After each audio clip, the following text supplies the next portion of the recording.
بسم اللہ الرحمن الرحیم حامد وصلی اما بعد۔ عزیز طلبہ کرام، ہم نے قافیہ کے گزشتہ سبق میں کلمہ اور کلام کی تعریف و تقسیم پڑھی۔ اس سبق میں ہم اسم کی تعریف اور اس کے خواص پڑھیں گے۔ صاحب قافیہ نے فرمایا الاسم ما دل علی معنی فی نفسہ غیر مقترن باحد الازمنۃ الثلاثۃ۔ اسم وہ کلمہ ہے جو اپنے ذاتی معنی پر دلالت کرے، حال یہ ہے کہ وہ معنی تین زمانوں میں سے کسی ایک کے ساتھ ملا ہوا نہ ہو۔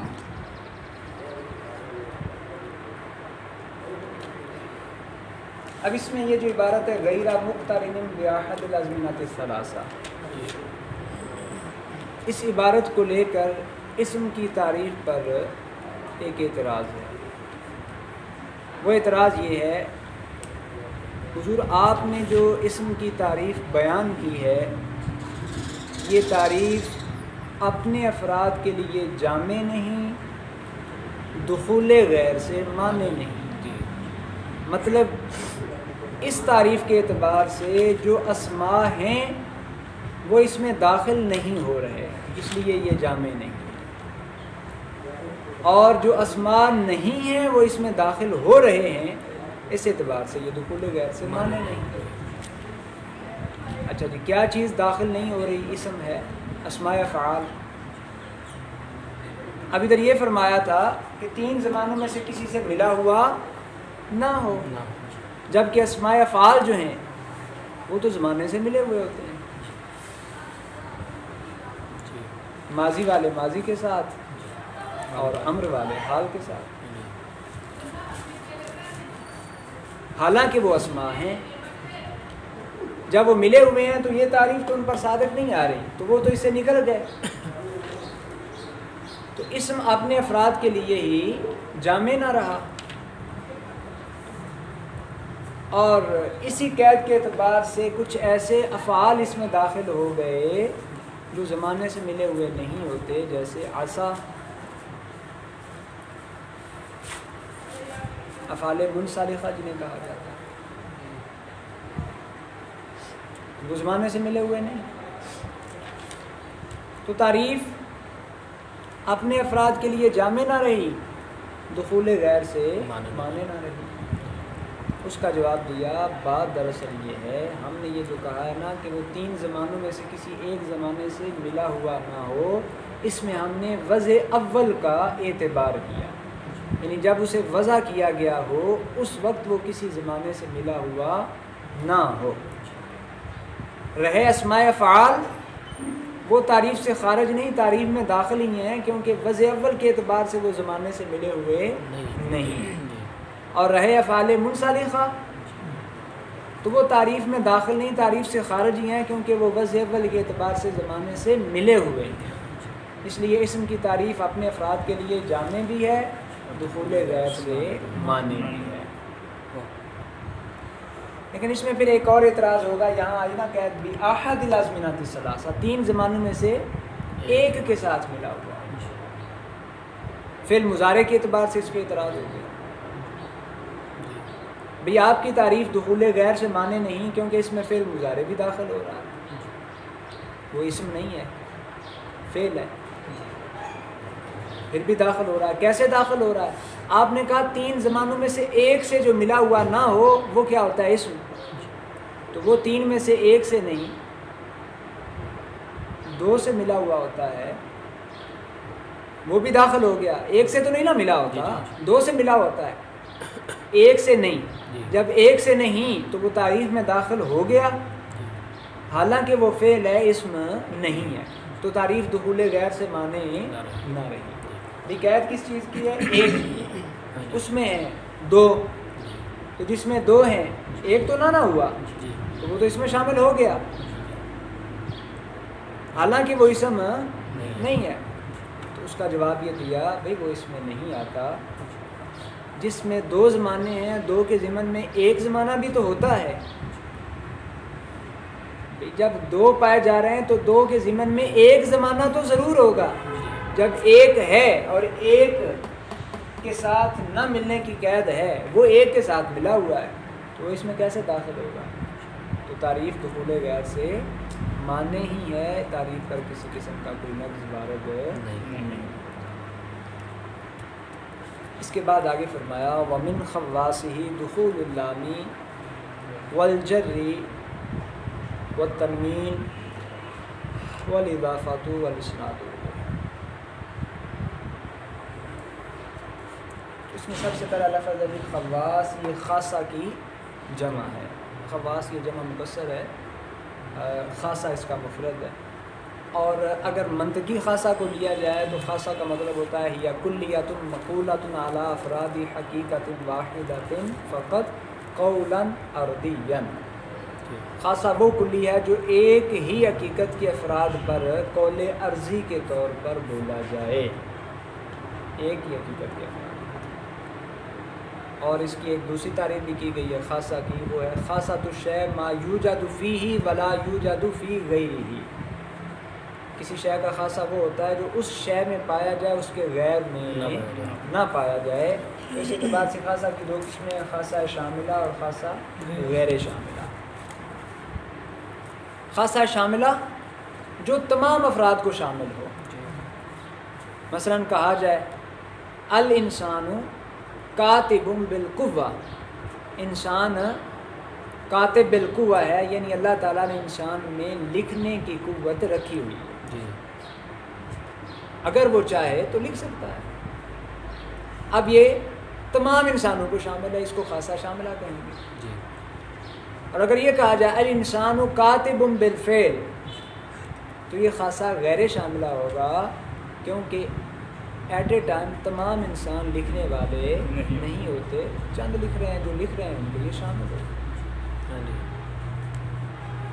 تو کاتب جو ہے یہ انسان کا خاصہ، کاتب بالفعل خاصہ غیر شاملہ ہے، کاتب بالقوہ خاصہ شاملہ۔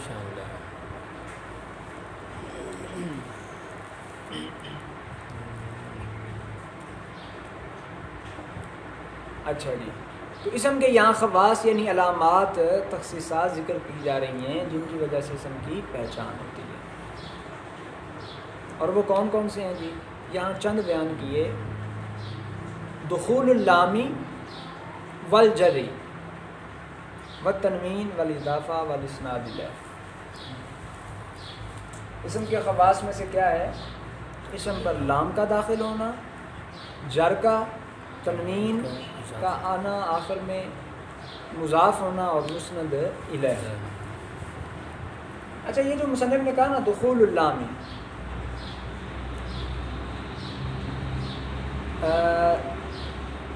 اس خاصہ کے حوالے سے نحویوں کے تین مذہب ہیں، ایک امام سیبویہ کا، ایک امام خلیل کا اور ایک امام مبرد کا۔ امام سیبویہ کا مذہب یہ ہے کہ حرف تعریف جو ہے وہ اکیلا لام ہے، اور اس پر حمزہ وصل کا اضافہ کیا جاتا ہے، کیونکہ ساکن کے ساتھ ابتدا کرنا دشوار ہوتا ہے، شروع میں حمزہ وصل لے کے آتے ہیں تاکہ ابتدا ہو جائے۔ اصل میں لام تعریف کا جو لام ہے وہ اکیلا لام ہی ہے، الف نام نہیں، ان دونوں کو تعریف کے حروف نہیں کہا جائے گا۔ امام خلیل کہتے ہیں کہ تعریف کے حروف یہ دونوں ہی ہیں، الف لام مل کر حرف تعریف بنتے ہیں، اور یہاں الحل کی طرح، جس طرح حل استفہام کے لیے ہا اور لام کا مجموعہ ہے، اسی طرح تعریف کے لیے الف اور لام کا مجموعہ ہوگا۔ اور امام مبرد کہتے ہیں جی اکیلا حمزہ مفتوحہ جو ہے وہ حرف تعریف ہے، اور اس پر لام کا اضافہ اس لیے کیا جاتا ہے تاکہ حمزہ تعریف اور حمزہ استفہام میں فرق ہو جائے۔ تو یہ تین مذہب ہیں، ان تینوں مذاہب میں سے مصنف کے نزدیک امام سیبویہ کا مذہب جو ہے وہ مختار ہے، اس لیے مصنف نے صرف لام کا ذکر کیا، یہ نہیں کہا دخول الف لام، یا یہ نہیں کہا دخول حمزہ، ٹھیک ہے۔ تو ان کے نزدیک امام سیبویہ کا مذہب مختار ہے، امام خلیل اور امام مبرد کا مختار مذہب نہیں۔ اچھا جی، اس کے بعد ہے جی دوسرا خاصہ جر، حرف جر کا داخل ہونا۔ اب یہ اسم کے ساتھ خاص ہے، اور جب جر آئے گا تو اسم پر کسرہ ضرور آئے گا، اسم مجرور۔ اس کے بعد ہے تنوین۔ تنوین کی آگے 5 قسمیں ہیں: تنوین تمکن، تنکیر، عوض، مقابلہ اور ترنم۔ تنوین تمکن وہ ہوتی ہے جو کلمہ کو متمکن ظاہر کرنے پر دلالت کرتی ہے کہ کلمہ اس میں متمکن ہے، منصرف ہے، غیر منصرف نہیں ہے۔ جیسے جاءنی زیدن، اس میں زیدن پر تنوین تنوین تمکن ہے۔ دوسری تنوین ہوتی ہے تنوین تنکیر، جو معرفہ اور نکرہ کے درمیان فرق کرنے کے لیے ہوتی ہے، جیسے سہن، اس میں تنوین تنوین تنکیر ہے۔ تیسری ہوتی ہے تنوین عوض، جو مضاف الیہ کے عوض میں آتی ہے، جیسے یومئذ، اصل میں یومئذ کانا کذا۔ چوتھی ہوتی ہے تنوین مقابلہ، جو جمع مذکر سالم کے نون کے مقابلے میں جمع مؤنث سالم میں آتی ہے۔ اور پانچویں ہوتی ہے تنوین ترنم، جو اشعار میں مصرع میں آتی ہے۔ یاد رہے کہ یہ سارے ہی اسم کے خواص، یہ تنوین کی ساری اقسام اسم کا خاصہ نہیں ہے۔ تنوین تمکن اسم کا خاصہ ہوگی، تنکیر اور عوض، مقابلہ اور ترنم جو ہے یہ اسم کا خاصہ نہیں ہوگی، بلکہ یہ فعل میں بھی آ جاتی ہے۔ اچھا، اس کے بعد آگے فرمایا اضافت اور اسناد ہے، یعنی اسم کا ایک خاصہ کیا ہے کہ اس میں اضافت پائی جائے، اور اضافت کا مطلب یہ ہے کہ اسم جو ہے حرف جر کے مقدر ہونے کے ساتھ مضاف ہوگا، یعنی وہاں حرف جر نیت میں تو ہوگا، لفظوں میں نہیں ہوگا، جیسے غلام زیدن۔ اور پانچویں علامت بیان کی، خاصہ بیان کیا، والاسناد الیہ، یعنی اسم کیا ہوگا، مسند الیہ۔ یہ اسم کے ساتھ ہی خاص ہے، فعل جو ہے وہ مسند الیہ نہیں ہوتا، فعل فقط مسند ہوتا ہے۔ تو یہاں تک ہم نے اسم کی تعریف اور اس کے خواص کے حوالے سے پڑھا ہے۔ اب اس کے ساتھ ہی ہم آگے پڑھنے لگے ہیں۔ آگے فرمایا کہ وَهُوَ مُعْرَبٌ وَمَبْنِيٌّ، ہوا ضمیر کا مرجع اسم ہے، اور اس کی یہاں سے آگے تقسیم فرما رہے ہیں کہ اسم کی 2 قسمیں ہیں، اسم معرب بھی ہوتا ہے اور اسم مبنی بھی ہوتا ہے۔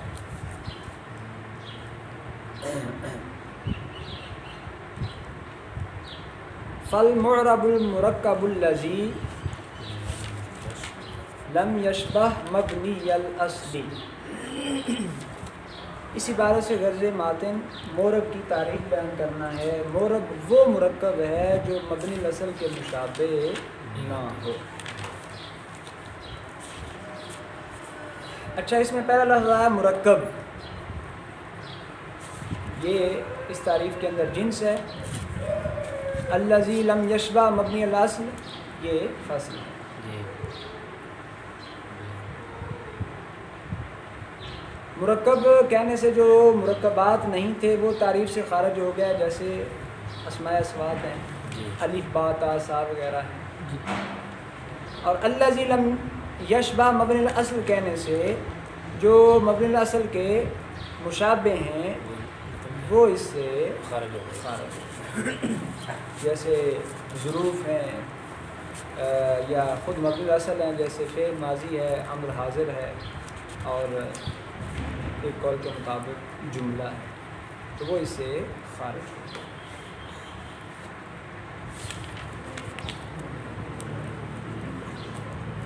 آگے فرمایا وَحُكْمُهُ أَنْ يَخْتَلِفَ آخِرُهُ بِاخْتِلَافِ الْعَوَامِلِ لَفْظًا أَوْ تَقْدِيرًا۔ حکمہ میں ہو ضمیر کا مرجع معرب ہے، اور اس عبارت سے غرض ماتن معرب کا حکم بیان کرنا ہے۔ معرب کا حکم یہ ہے کہ اس کا آخر عوامل کے بدلنے سے یا تو لفظاً بدل جائے یا تقدیراً بدل جائے۔ عامل بدلا، آخر بھی لفظی طور پر بدل گیا، عامل بدلا، آخر تقدیری طور پر بدل گیا۔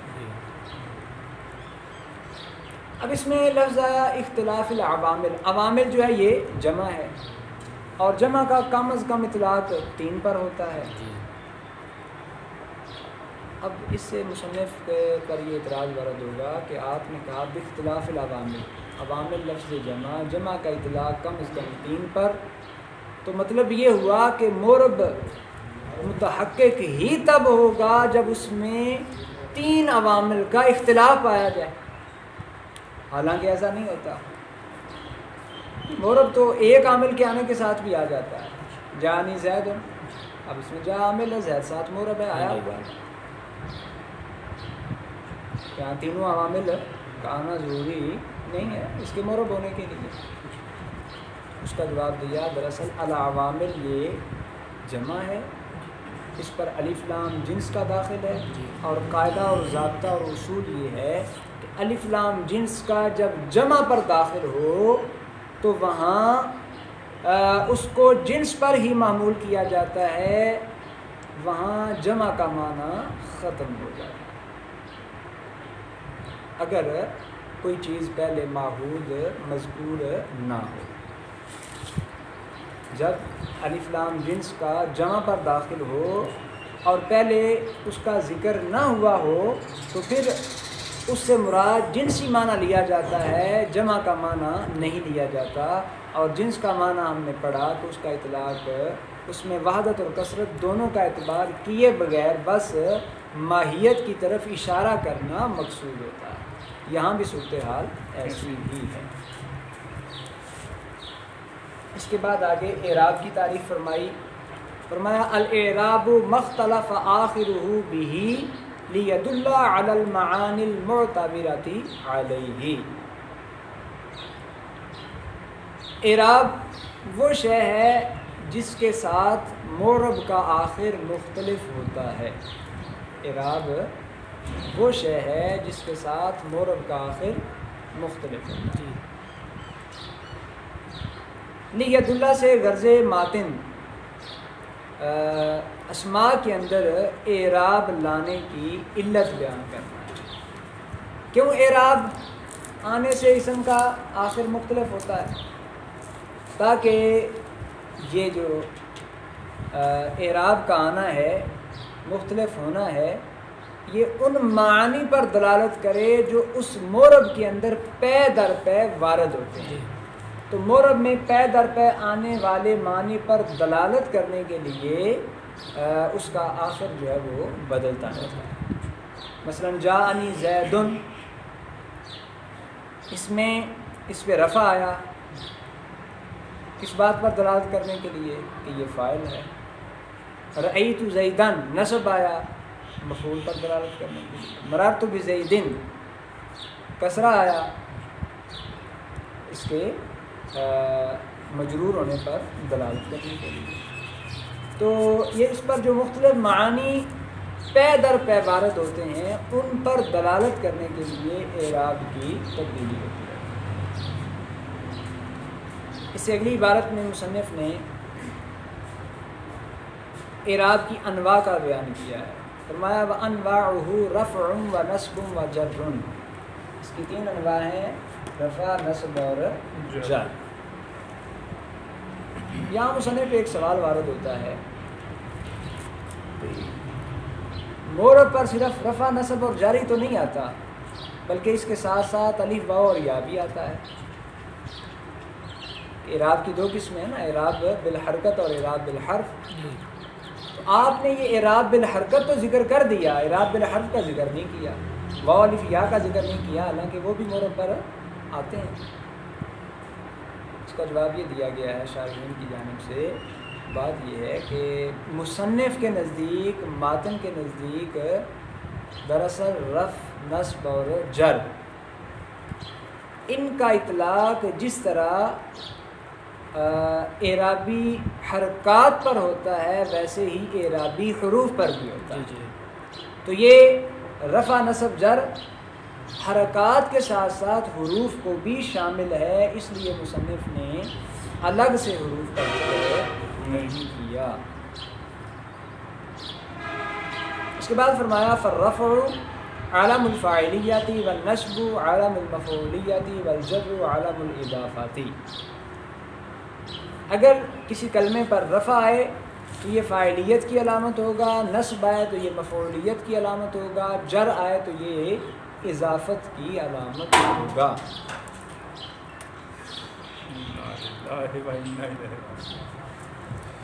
اب یہاں